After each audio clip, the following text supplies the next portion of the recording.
ونصلي على رسوله الكريم أما بعد. عن أنس بن مالك رضي الله تعالى عنه قال قال رسول الله صلى الله عليه وسلم لا يؤمن أحدكم حتى يحب لأخيه ما يحب لنفسه متفق عليه. رب اشرح لي صدري ويسر لي أمري واحلل عقدة من لساني يفقهوا قولي رب زدني علما.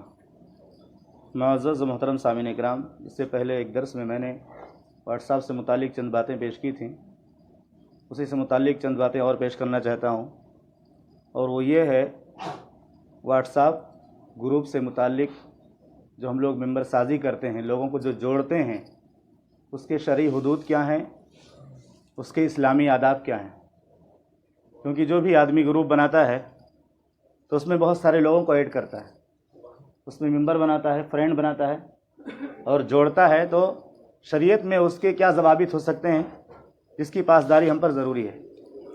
سب سے پہلی چیز یہ کہ کوئی آدمی اگر گروپ بناتا ہے تو لوگوں کو جوڑنے سے پہلے ان کی اجازت لینا ضروری ہے، کیونکہ محمد رسول اللہ صلی اللہ علیہ وسلم نے فرمایا لا یؤمن احدکم حتی یحب لأخیہ ما یحب لنفسہ. تو ان میں سے کوئی آدمی اس وقت تک مکمل مومن نہیں ہو سکتا جب تک کہ اپنے بھائی کے لیے بھی وہی پسند نہ کرے جو اپنے لیے پسند کرتا ہے. ہم کبھی بھی اس بات کو پسند نہیں کرتے کہ کوئی بھی ہمیں اپنے گروپ میں ڈال دے بلا کسی پرمیشن کے، بلا کسی اجازت کے، اور ہم اس کے اندر جو ہے مجبور ہو کر کے جڑے رہیں. یعنی بلا کسی پرمیشن کے جب ہم نہیں چاہتے کہ ہم کو کوئی آدمی جوڑے تو ہم دوسرے کے بارے میں اس طرح کی بات کیوں کرتے ہیں. اور دوسرا اصول یہ ہے کہ اگر ہم کسی کو جوڑتے ہیں تو ہمیں اس کا مقصد بتانا ضروری ہے کہ ہم نے یہ گروپ کس مقصد کے لیے بنایا ہے، ہماری نیت کیا ہے، ہمارا ارادہ کیا ہے، ہم کس کام کے لیے گروپ ایڈ کر رہے ہیں اور اس گروپ میں لوگوں کو جوڑ رہے ہیں. اس گروپ کا مقصد بھی بتانا ضروری ہے کہ ہم اس کے ذریعہ کیا چیز عام کرنا چاہتے ہیں، توحید کی بات، سنت کی بات، برائیوں کو ختم کرنے کی باتیں. اور تیسرا اصول یہ ہے کہ ہم اس کے اندر اچھے لوگوں کو ایڈ کریں، کیونکہ اچھے لوگ جو ہمارے ساتھ واٹس ایپ میں جڑے رہتے ہیں وہ ہمارے قریب بیٹھنے والے سے زیادہ ہم سے قریب ہوتے ہیں. آن لائن کی دوستی جو ہے آج کل گہری ہو گئی ہے. آپ کے پاس اگر کوئی بیٹھا ہے نا تو آپ اس سے اتنا سلام کلام نہیں کریں گے جتنا اس کے اندر جو جڑا ہوا ہے اس سے آپ بات چیت کریں گے، وہ آپ سے بات چیت کرے گا. یہ معاملہ بڑا پیچیدہ ہو گیا آج کے زمانے میں. اور محمد رسول اللہ صلی اللہ علیہ وسلم نے فرمایا انما مثل الجلیس الصالح والجلیس السوء کحامل المسک ونافخ الکیر. اللہ کے نبی صلی اللہ علیہ وسلم نے فرمایا اچھے اور برے دوست کی مثال بھٹی دوکنے والے جیسی ہے اور عطر فروش جیسی ہے. عطر فروش کے پاس بیٹھیں گے تو آپ کو تحفے میں خوشبو دے گا، یا آپ سونگھیں گے یا آپ اس سے کچھ خریدیں گے. اور بھٹی والے کے پاس جائیں گے تو یا تو آپ کو بدبو پہنچے گی، یا آپ کا کپڑا جل جائے گا، یا آپ کو اس کے دھوئیں سے تکلیف ہو جائے گی. تو ہم جن لوگوں کو جوڑ رہے ہیں اگر وہ اچھے لوگ نہیں ہیں تو وہ آپ کی ہلاکت اور بربادی کا سبب بن سکتے ہیں. آپ کی اس گروپ سے برائی کو وہ عام کریں گے جس کا خمیازہ آپ کو بھی بھگتنا پڑے گا. اور چوتھا اصول یہ ہے کہ ہم اس میں برے لوگوں کو شامل نہ کریں، جن کی عادت بگڑی ہوئی ہے، جو بے حیائی کی زندگی گزارتے ہیں، جن کے پاس دین و ایمان کا کچھ پتہ ہی نہیں ہے، ان کو نہ جوڑیں.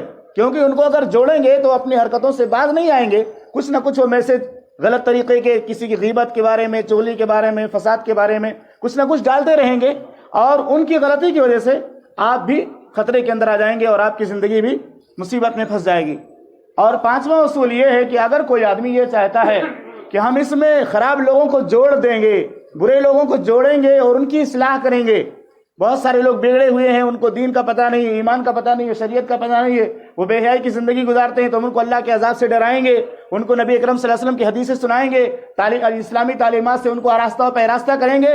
تو اس کی شکل یہ ہوتی ہے لوگوں کو جوڑنے کے بعد میسج بھیجنے کا اختیار اپنے پاس ہونا چاہیے کہ ہم میسج صرف اپنی طرف سے ہی بھیجیں گے، کوئی دوسرا آدمی میسج نہیں ڈال سکتا. اور یہ اس کے اندر وہ آپشن موجود ہے کہ ہم گروپ بنا کر کے میسج بھیجنے کا اختیار اپنے پاس رکھیں اور اچھے اچھے میسج لوگوں کو ڈالیں جس سے لوگوں کو فائدہ ہو. اور پھر پرسنل میں جن لوگوں کے بارے میں ہمیں زیادہ درد ہے ان سے میسج میں پوچھیں بھی کہ آپ کو ان چیزوں سے فائدہ ہو رہا ہے کہ نہیں ہو رہا ہے. آپ کو ایک بیان بھیجا، ایک درس بھیجا، آپ کو ایک میسج میں نے بھیجا گروپ میں آپ کے لیے، آپ نے اس کو دیکھا کہ نہیں دیکھا. اس طرح سے ان کی اصلاح ہو سکتی ہے. ورنہ اگر بلا کسی جو ہے پابندی کے، آزادی کے ساتھ ان کو داخل کر دیں گے کہ وہ بھی اپنے میسج بھیجیں تو اس کے بہت زیادہ خراب خرابیاں ہمارے سماج میں پیدا ہو جائیں گی اور ہم بھی ان خرابیوں کے جو ہے برے اثرات سے نہیں بچ سکیں گے۔ اللہ سے دعا ہے کہ رب العالمین ہم تمام مسلمانوں کو ان باتوں کو سمجھنے کی توفیق عطا فرما۔ یہ باتیں اس لیے بیان کی جا رہی ہیں کیونکہ ہماری زندگی کا بہت گہرا تعلق ان چیزوں سے ہو چکا ہے اور ہماری زندگی جو گزر رہی ہے ان کے ساتھ ہی گزر رہی ہے، اس لیے ان چیزوں کی رہنمائی کرنا یہ ہماری اخلاقی ذمہ داری ہے، دینی ذمہ داری ہے۔ اللہ ہم سب کی اصلاح فرمائے اور ہمیں برائیوں سے بچ کر کے محمد رسول اللہ صلی اللہ علیہ وسلم کے طریقے کے مطابق زندگی گزارنے کی توفیق عطا فرمائے۔ آمین۔ صلی اللہ علیہ نبی کریم۔